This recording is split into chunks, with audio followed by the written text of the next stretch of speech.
Well, welcome back to Mr. Rodder's neighborhood.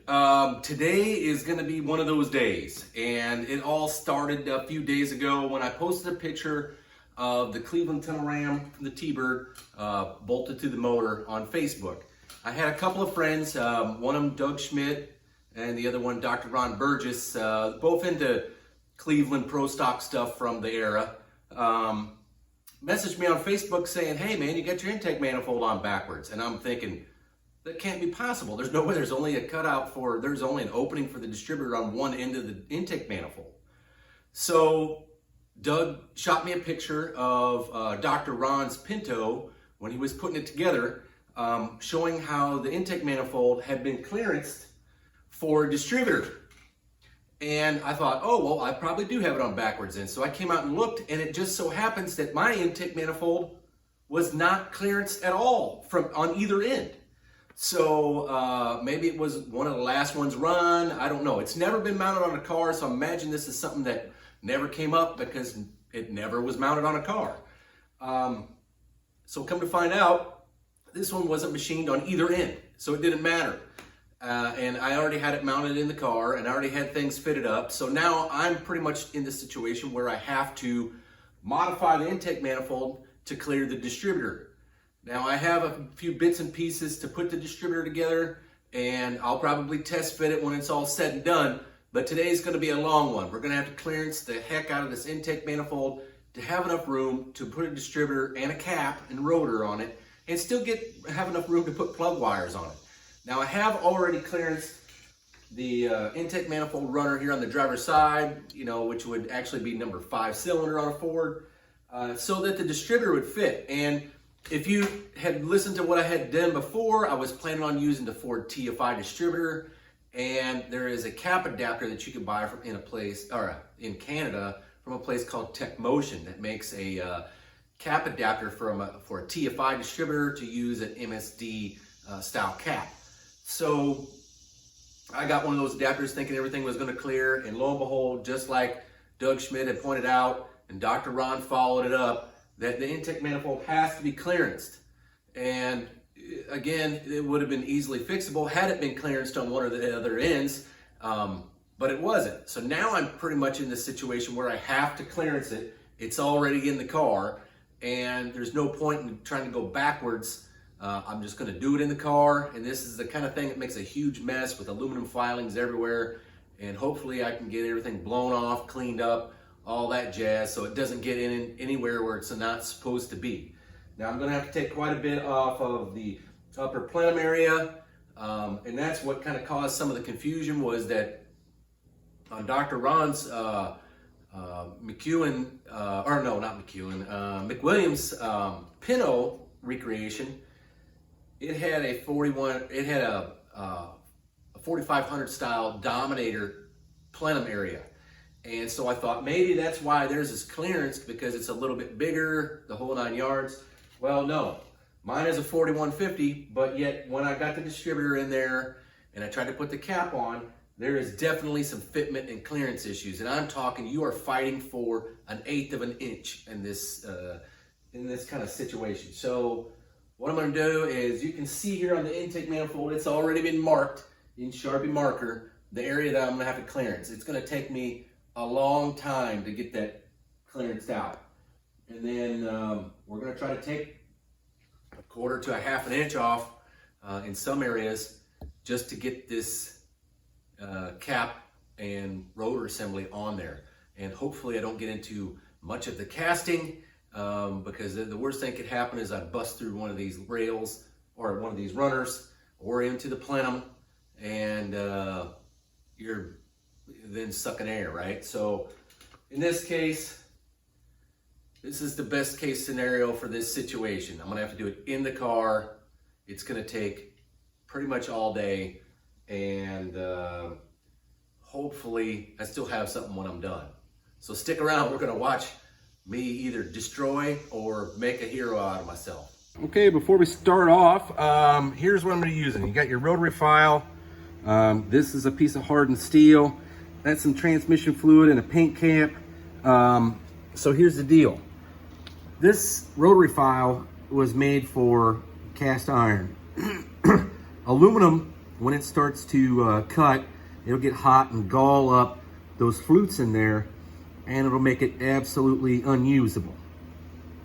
The problem is I'm not going to run to the store and get an aluminum grinding rotary file for the sake of, you don't really have to, okay? They sell ones for aluminum, sell ones for cast iron, but as little as I'm going to use it right now, the ideal thing is just go with what I got and make it work, right? That's all you can do.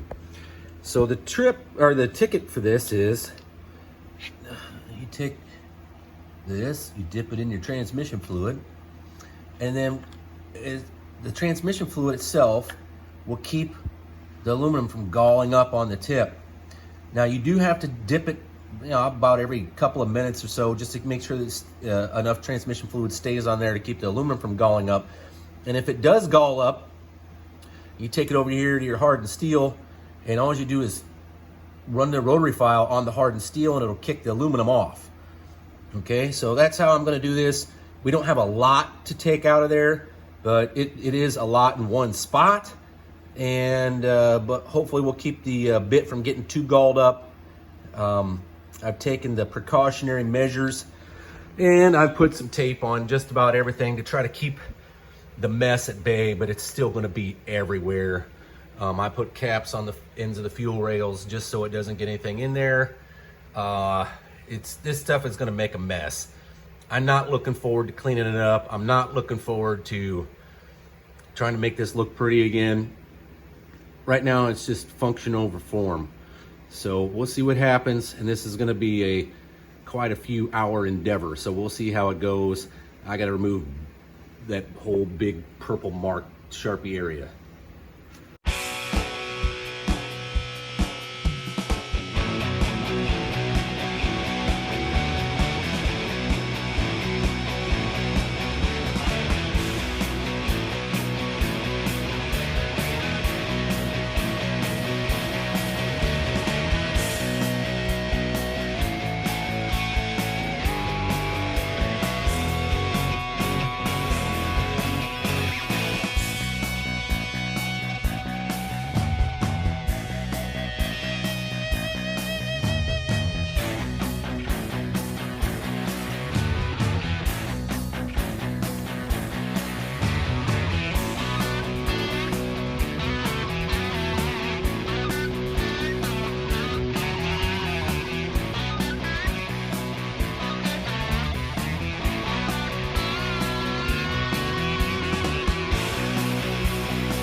It's time for the sanding roll.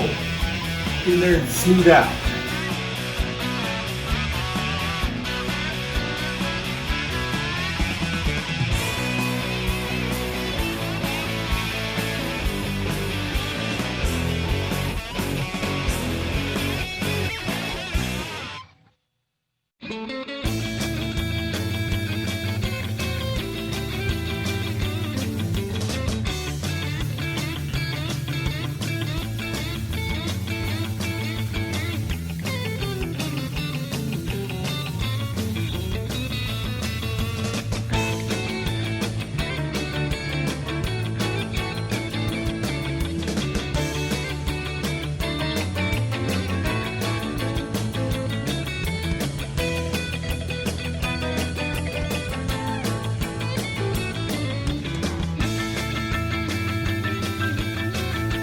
Here's our pseudo finished project. I'm going to keep cleaning it up some more, maybe blow it down with some compressed air, and then I'm going to trial fit it here in just a second.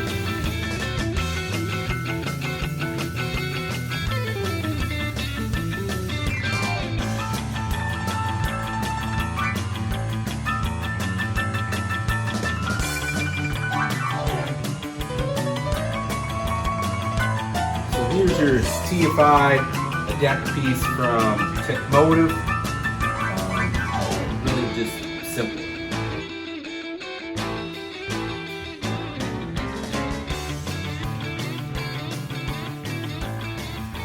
I know what you're thinking. Gosh, that's tight. Yeah, there's about, let's say about 1/4 of an inch between this terminal and the tunnel ram. I don't even know if I can get the boot on it.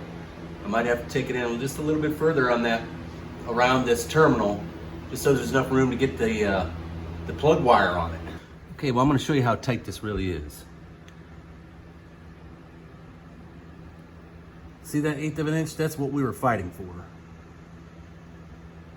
It's literally, it just clears the cap. So the back terminal only has about 1/8 of an inch of clearance, so I'm gonna have to open it up a little bit more around the back terminal. But that should give us just enough room to get the plug wire on and be good to go.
Go.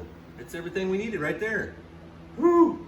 Man, now I wouldn't have been able to do that had it not been for that small cap adapter made by Techmotive. The TFI distributor cap, if you've ever seen one, they're humongous. It's twice as big as that thing. That was never going to fit.